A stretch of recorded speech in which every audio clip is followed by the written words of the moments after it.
SIT नेमली होती त्याचा अध्यक्ष नाशिकचे पोलीस आयुक्त शहर पोलीस आयुक्त संदीप कर्णिक यांना अध्यक्ष म्हणून नेमले. आता SIT मार्फत जे आंदोलन झाले आणि त्याच्यामध्ये हिंसक जे आंदोलन झाले त्याची चौकशी होणार आहे. नाही त्याबद्दल आपण काय बोललोच नाही. SITच्या बद्दलचं आपलं म्हणणं आहे दूध पाणी होणे पण सगळ्याला साथ.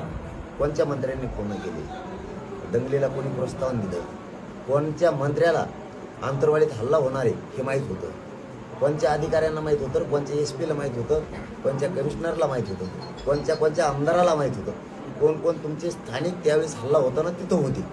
SDM ला अधिकार दिलेत का कलेक्टरांनी आदेश दिलेत? कारण लाठीचार्ज करण्याचा हुकूम लागतो तो नाही. शरीरे मारले गेलेत बंदुकीतून, त्याचं देशात कुठंच परवानगी नाहीये, कुठंच देशात. ते कसं काय मारले गेले, किती मारले, कोणी मारले, याच्यामध्ये किती पोलीस आहेत आणि यांना आदेश कोणत्या आमदारानं कोणत्या मंत्र्यांना द्यायला लावले, याच्यात कोणाचा कटा त्या सहभागी. 120B त्यांच्यावरती गुन्हे SITनं दाखल करून त्यांच्यावर 307 सुद्धा दाखल करायला पाहिजे सगळ्या अधिकाऱ्यांना आणि त्यांना कायमचं बडतर्फ करायला पाहिजे. स्वतःची आई बहीण जशी फडणवीस साहेबांना वाटते ना, तशी लोकांची सुद्धा, या जनतेची सुद्धा आई बहीण मानायची शिका. कारण आमच्या आई बहिणीच्या पोटात गोळ्या आहेत, पोरांच्या पोटात गोळ्या आहेत, पोरांचे मुंडके मोडलेत, काहींचे पाय आई बहिणीच्या मोडलेत आमच्या. त्यांना आत्ताही शेतात जातात नाही. जरा दुसऱ्याच्या आई बहिणीला आई बहीण मानायचं शिका. नुसतंच चुकून आमच्याकडून त्या उपोषणाच्या काळात काही गोष्टी होत्यात किंवा ती चिडचिड असती, उपोषणात सोपी गोष्ट नाही. ते काय असतंय, तुम्हाला एवढं लागलं तर आमच्या आई बहिणीचे डोके फुटलेत, त्यांच्याबद्दलही जरा भावना राहा. तुम्ही जे आमच्या आई बहिणीचे डोके फुटलेत ना, त्या अधिकाऱ्यांना बढत्या दिल्यात. साहेब राज्य चालवता तुम्ही, जरा भानावर या. तुम्ही मराठ्यांना खेटायचं नादात नका लागू. मी सत्ता आहे, गृहमंत्रीपद माझ्याकडे, मी म्हणल तसं वागल. इतके मंत्री आमदारांनी जेरीस आणलेत, इतके पक्ष जेरीस आणले, त्या भानगडीत पडू नका. तुम्ही माझ्या नादाला लागू नका. तुम्ही दलित माणसाला खेटलाय. आमच्या आई बहिणीला मारलं त्यावेळेस त्या सगळ्या अधिकाऱ्यांच्या मी रात्री माहिती घेतली की आमच्या आई बहिणीला मारणारे पोलीस नेमके निलंबित केलेले कुठे. कुणी पुण्याला बढती दिली, कुणाला इकडच्या पोलीस स्टेशनला दिली, कुणाला तिकडच्या दिली. वारे गृहमंत्री. आणि थोडं काय बोललोय की नाही बोललो माहित नाही मला त्या उपोषणात त्या काळात. तर एवढंच पूर्ण सभागृह डोक्यावर घेतलं. सादर होणार अर्थसंकल्प अधिवेशनात आणि मांडताय मला अटक करायची. त्याच्यात जातीकडून बोलायचं तर आमचे लोक पक्षाकडून बोलायला लागले. म्हणजे जातीपेक्षा नेत्याला मानणारे निघाले. आता तुम्हाला जातीकडूनच यायचं आहे ना. मी गोरगरिबांचं काम करतोय म्हणून आमचेही नेते देवेंद्र फडणवीसांनी मंत्री आणि आमदार आमच्या विरोधात उठवले. काय राज्य चालवताय तुम्ही, त्यांना बढती दिली. आमचं काही म्हणणं नाही यासाठी बद्दल. तुम्ही नेमा चौकशा करा. आपण भीतच नाही, कारण आपल्याकडं कोणाचाच उपाय नाही, कोणीच दिलेला नाही. घाम गाळलाय फडणवीस साहेब माझ्या गोरगरीब मराठ्यांनी, करोडो मराठ्यांनी. त्यांनी आंदोलन चालवलंय, त्यांचा पैसा आहे कष्टाचा. आमच्याकडे शेती आहेत, आम्ही रात्रंदिवस राबतो. कोणत्या नेत्याचा भीत्याचा पैसा नाही. तुम्हाला काय चौकशी करायची ते करा, कोणत्या दंगलीची करायची त्याची करा, पण रूल मात्र सगळ्याला सारखा लावा. पण आम्हाला माहिती ते लागणारच नाही, कारण सत्ता आहे. तुम्हाला फिरायची कशी चांगलं माहिती. तुम्ही फिरविणार, गोल फिरून फिरून फिरून तुम्ही मराठ्यांचेच लोक गुंतविणार. आजच सांगतो मी तुम्हाला, तुमचा अहवाल तयार झालेला असेल. ते आम्हाला शिकू नका तुम्ही नाटक. SIT नेमली ना, अहवाल तुमचा समिती झाली त्याच दिवशी, ती कमिटी नेमली तुम्ही ती कोणची यासाठी त्याच दिवशी झालेला आहे. त्याची खात्री लायक माहिती आहे आमच्याकडे. तुम्ही काय करणार हे आम्हाला माहिती. तुम्ही गोरगरीब मराठ्यांचे लोक गुंतवणार, कारण तुमच्यात इतका द्वेष आहे मराठ्यांविषयी. इथून मागं मराठ्यांना वाटायचं चेहरा चांगला आहे, भोळा आहे, पण कशाच्या का होईना निमित्तानं तुमचा खरा विचार पित्त बाहेर काढलं मराठ्यांनी पोटात. तुमचा खरा द्वेष किती, कोणत्या जातीविषयी, मराठ्यांविषयी सगळा बाहेर पडला. आणि तुम्ही आमच्याविषयी द्वेष आहे म्हणून इतर जाती सावध झाल्या. ह्या माणसाच्या आपले विषय सुद्धा हीच भावना आहे. तुम्ही मराठ्यांविषयी इतका द्वेष कधीच करू नका. आणखीन तरी शाने व्हा. तुम्ही SIT नेमून मराठ्यांचे लोक गुंतवणार आहेत विनाकारण हे आम्हाला माहिती. आणि तुम्ही त्या पोलिसांना बढत्या देणार आहेत. काय मारलंय आमच्या लोकांना, उठता सुद्धा येत नव्हतं. त्यावेळेस कुठे गेलो तुम्ही तर सांगितलं होतं. आता तुम्ही नेमली ना कर्णिक साहेबाच्या अध्यक्षतेखाली, तर तुम्ही त्याच वेळेस सभागृहात सांगितलेलं आहे. जयंत पाटील साहेबांनी आणखी 2-4 आमदारांना प्रश्न विचारला होता की SIT चौकशी करा, SIT चौकशी करा झालेल्या दंगलीची. तुम्ही म्हणले पोलीस बांधवांनी केलेलं आहे. पोलीस बांधवांनी माझ्याकडे असा अहवाल दिलाय विधानसभेच्या पटलावर, मुंबईत अधिवेशन होतं त्यावेळेस, की काय करण्याची गरज नाही, आम्ही सखोल चौकशी केलेली. पण जर सभागृहाचं म्हणणं असेल तर SIT नेमू. पण मला असं वाटतं SIT नेमण्याची गरज नाही. पोलिसांनी सखोल जाऊन चौकशी केलेली, काय गरज नाही. त्यावेळी चांगलं होतं, त्यावेळेचा अहवाल चांगला होता ना. आता अहवाल कस काय फिरला? साहेब तुम्ही येड्यात समजू नका मराठ्यांना. ते पूर्वी होतं आंदोलन केलं फोडला, आमका केलं फोडला, यो पक्ष फोडला. मी फोटत फिटत नसतो, जेलला सडन पण मराठीची गद्दारी करीत नाही. तुमची जिरविणारच आहे मी आता. तुम्ही आम्हाला माहिती आहे त्यावेळेस अहवाल चांगला होता. तुमचाच विधानसभाचं पटलावरचं भाषण आम्ही ती सुद्धा रेकॉर्डिंग बाहेर काढणार आहेत. ती सुद्धा बाहेर काढणार आहेत तुम्ही बोललेली. आता जेव्हा अहवाल येणार आहे तेव्हा आम्हाला माहिती आहे मराठीच्या विरोधात येतात. त्यावेळेस चांगला होता. आता कसं काय बदलला खोटा?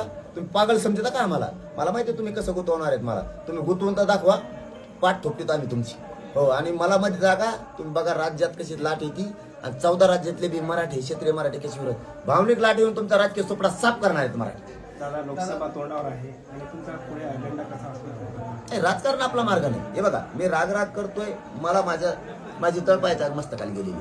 कारण गोरगरीब मराठी करोडोच्या संख्येनं रात्रंदिवस माता मारल्या लागतात. तरी गृहमंत्र्यांना जर कळत नसेल हे जनतेची मागणी काय, हे लेकरं कशासाठी रस्त्यावर आले, रातभर कशाला चुकाट्यात बसतील. एवढ्या मोठ्या सभेत कोणी हटत नाही. एवढे लाख लोक त्या पिंपळवंडीला बसून होते. उन्हात कशासाठी बसले? आता परवाचा विषय. हे जर गृहमंत्र्याला कळत नसलं तरी मी ती भावना इकडे जोडणार नाही. मी माझा राजकारण मार्ग नाही अजिबात. माझा उद्देश माझ्या गोरगरीब मराठ्यांना ओबीसीतून आरक्षण पाहिजे.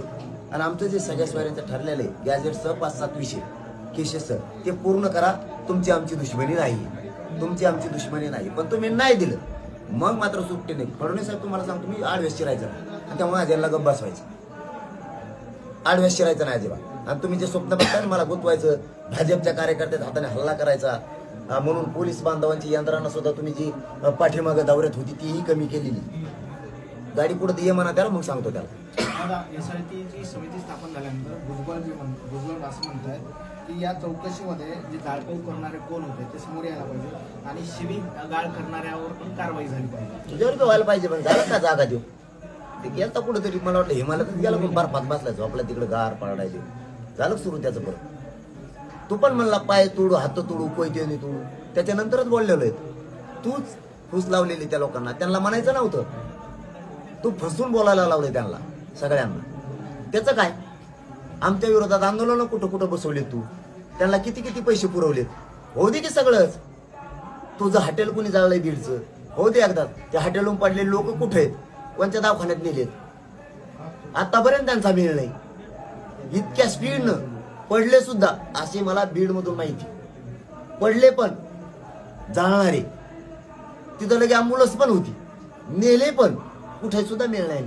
कोणत्या दवाखान्यात नेलेत का मेलेत ते कुठे? तुझेच पाहुणे तुझं खाट्या जाणारे. हो दे सगळंच एकदा. मी तर पहिल्यापासून सांगितलंय दूध का दूध पाणी का पाणी हो द्या, पण होणार नाही.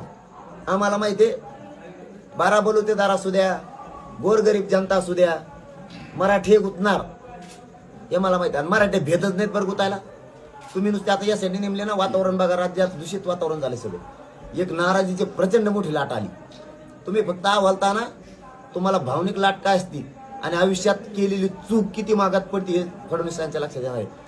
कायमचं आयुष्यातून बरबाद होणार राजकीय करिअरमधून. मराठ्यांची खुन्नस अशी आहे, तुम्ही किती खुनशी आहेत आम्हाला माहिती, पण मराठी इतके खुनशी आहेत आयुष्यभर तुमच्या डोक्याला गुलाल नाही लागू द्या. दादा तुमचा आता दौरा सुरू आहे तर तुम्ही असा आरोप केलाय की पोलीस कमी केलेत, कुठल्या तरी भाजपच्या कार्यकर्त्यांना काहीतरी वाद करण्याचा प्रयत्न केला. हे प्रकरण काय नेमकं? नाही केला नाही. फडणवीस साहेबांचं स्वप्न आहे ते मला गुंतवायचं. एसआयटी मध्ये नसता याला 10% घ्यायला लावा. ह्यो घेत नसला कारण ह्यो मराठ्यांच्या सत्तेच्या मधला काटा आहे मी. कारण याचे मराठा ऐकते तर मराठ्याचं ह्यो ऐकतो आणि ह्यो निष्ठावान ह्यो फुटत नाही. एक त्याला गुंतवा नाही 10% घ्यायला लावा. ते खोटं आरक्षण मी नाही घ्यायला लावू शकत समाजाला. मी समाजाचं करोडो लोकांचं पाप डोक्यावर अजिबात नाही घेऊ शकत. ते त्यांचा प्लॅनिंग आहे. नाही तर मग भाजपचे लोक हल्ला करा, पोलिस मी बघतो. म्हणजे ह्या 7-8 दिवसात पोलिसांची यंत्रणा सुद्धा बाजून हिंडती. बाजून म्हणजे नाही का एखादं लग्न असतं आणि एखादा पाहुणा रुसतो, ते मंडपाच्या कापऱ्यात असतो नुसता इकडून तिकडं तिकडून इकडं. तसं 2 किलोमीटर पुढं 2 किलोमीटर मागं असं. मला गरज नाहीये. मला संरक्षणाची गरज नाही. माझ्या समाजासाठी खंबीर आहे माझं संरक्षण करायला. पण ही चाल आहे भाजपच्या कार्यकर्ता कोण हल्ला घडून आणणे. जसं संभाजीनगरला आता महिलाच्या आडून फडणवीसांनी केलं, महिलांच्या आडून. त्या गिरीश महाजनांनी महिलाच्या आडून केलं. गिरीश महाजनांचे कार्यकर्ते ते चाळे करतात. गिरीश महाजन आमचेच खातं इथं येऊन अंतरवालीला आमचाच चहा पिऊन गेलं म्हणतात लाड केले. माझे काय लाड केले? तू का चहा पाजला मला एखादा कॉफी पाजली? आमचा चहा पिऊन गेला 20 रुपयाची बाटली पिऊन गेला, पाण्याची फुकटची फाकट 20 रुपये म्हणजे आमच्या कष्टाची इतकी. तुमच्यासारखे आमच्याकडे हरामीचं किंवा ते पैसे कमवलेले नाहीत, गोरगरीब जनतेचा पैसा रक्तासारखा पेलेला नाही तुम्ही. तुमच्यासारखे आमचे कष्टाचे पैसे, आमचे खाल्लेले अंत ते पोहे तो दातातले निघले नसते आणखी. दादा, आपण म्हणालात की राजकारणाचा अजेंडा नाही, मात्र प्रत्येक आता गावातून जे दोन म्हणजे नेते उभे राहणार, उमेदवार उभे राहणार आहेत. नाही दादा, तो समाजाचा नाही, समाजाचा मालक मी नाही. समाज माझा मालक आहे, मी लेकरू म्हणून फक्त काम करतो. समाजाचा डाव टाकलाय फडणवीसांनी, मराठी प्रति डाव टाकणारच. शेवटचा प्रश्न आहे, या संवाद दौऱ्यामधून मराठा नेत्यांना निर्वाणीचा इशारा आहे का? एवढंच सांगणं माझं. आणखीन तरी तुम्ही त्या दिवशी चूक केली. मी बोललो पक्षाला, तुम्ही नेत्याला आणि पक्षाला मोठं मानायला लागला. तुम्ही जातीला मोठं मानायला पाहिजे, कारण तुम्हाला मराठ्याच्या जातीला मोठं केलेलं. मराठीचे आमदार आणि मंत्री तिकडून बोलले. अधिवेशन अर्थसंकल्पाचं अर्थसंकल्प मांडायला सोडून दिवसभर मला अटक करा म्हणून मागणी करायला मराठ्यांची. माझं एवढंच म्हणणं आहे, गोरगरिबांच्या मराठ्याच्या पोराच्या अन्नात माती काढू नका तुम्ही तुमच्या नेत्यासाठी. तुमच्या नेत्याला सांगा मग आरक्षण द्यायचं. आमची त्यांची दुश्मनी नाही, हेच मराठ्याच्या डोक्यात घेऊन नसते. तुम्ही जर पुन्हा चूक करता तर मराठी तुम्हाला माफ करणार नाही, अजिबात पण नाही. आमदार मुटकुळे बोलले आणि लगेच त्यांनी दिलगिरी पण व्यक्त केली. हे मुटकुळे खटकुळे असे लय मोठे उताळाला इथं महाराष्ट्रात त्यांचे लय मोठे बोलले. हे कोण येतं मराठी बरोबर टायमाला सगळ्यांचं व्यवस्थित करणारे. मला माहित नाही कोण बोललं काय बोललं. आता पक्षाला बाप मानणारे लोक असले त्याला मी काय करू? जातीला बाप मानायला पाहिजे, कारण जात मोठी करते, पक्ष नाही. ही जात गोरगरिबांचे लेकरं मतदान करतात, गोरगरिबांचे लेकरं मतदान करतात तुम्हाला, कारण कधी काही हे काम आले ते म्हणून. गोरगरिबांच्याच मराठ्यांच्याच मुंडक्यावर पाय द्यायला लागला तुम्ही पोरांच्या, त्यांच्या अन्नात विष घालायला. मराठी सोडणार आहेत का तुम्हाला? अजिबात सोडणार नाही. दादा, मराठा बांधव जे आहेत मोठ्या संख्येने वाराणसीमध्ये फॉर्म भरणार समाज आहेत. ठरवी. एक मिनिट दादा, समाज ठरवून मी माझा अजेंडा फक्त आरक्षण आहे. आणि मराठी आरक्षणाच्या विरोधात बोलला मी सोडित नाही त्याला, मग ते कोणत्या जातीचा असतो? तुमचे विरोधात पोलीस ठाण्यामध्ये गुन्हे दाखल झाले आहेत. नाही, फडणवीसांचं कारनामा आहे ना, मी सांगितलं तुम्हाला. त्यांना मला गुंतवायचं. इथून मागे झोपले होते का 6 महिने तुम्ही? 6 महिने तुम्ही झोपले होते का? किती द्वेष आहे मराठ्यांविषयी फडणवीसांच्या पोटात, हे दिसलंय. उगा ढेरी नाही वाढली, फुकट वाढत नाही. पोटाचे नळ फुगलेत त्यांच्या मराठा द्वेषाने. हे सोपं नाहीये. हे मराठ्याचा द्वेष आणि मराठ्याने त्यांना वय केला. आता तुम्हाला आणखीनच चूक दुरुस्त करते फडणवीस साहेब. आपलं आमचं ठरलेलं द्या, तुमचं आमचं शत्रुत्व नाही. आडवं शिरू नका, तुम्हाला मागात पडत. दादा, असंख्य मराठा बांधव जे आहेत वाराणसीमध्ये पंतप्रधान मोदींच्या विरोधात अर्ज म्हणजे उमेदवारी दाखल करणार आहेत. काय एकूण प्लॅन काही ठरलाय का? नाही, मी समाजाचा मालक नाही, तो समाजाचा निर्णय. पण अधिकार राज्यात प्रत्येकाला. पॅन्टीवालाचा असं असं काही का धोत्रावली जमत नाही का? ते का चावत आहेत का तुम्हाला? शेतकरी कष्टकरी माझा ऊस तोड चावतो का? ते जमत नाही का? येऊ द्या ना, कोयता तोडणारा एखादा तिकडे, जमत नाही का? तुम्हीच पाहिजेत हमेशा? काही अडचण आहे का? गोरगरीब दलित बांधव येऊ शकत नाही? गोरगरीब 12 बोलत येऊ शकत नाही तिथं? तुम्हीच पाहिजेत हमेशा? गोरगरीब शेतकरी मराठा नको आहे का? ते काय चावत आहेत का तिथं? ते का नाही? त्यांना अधिकार आहे देशात कुठं भरात ते भरतील. त्यांचा निर्णय समाजाचा, मी समाजाचा मालक नाही. चलो, धन्यवाद.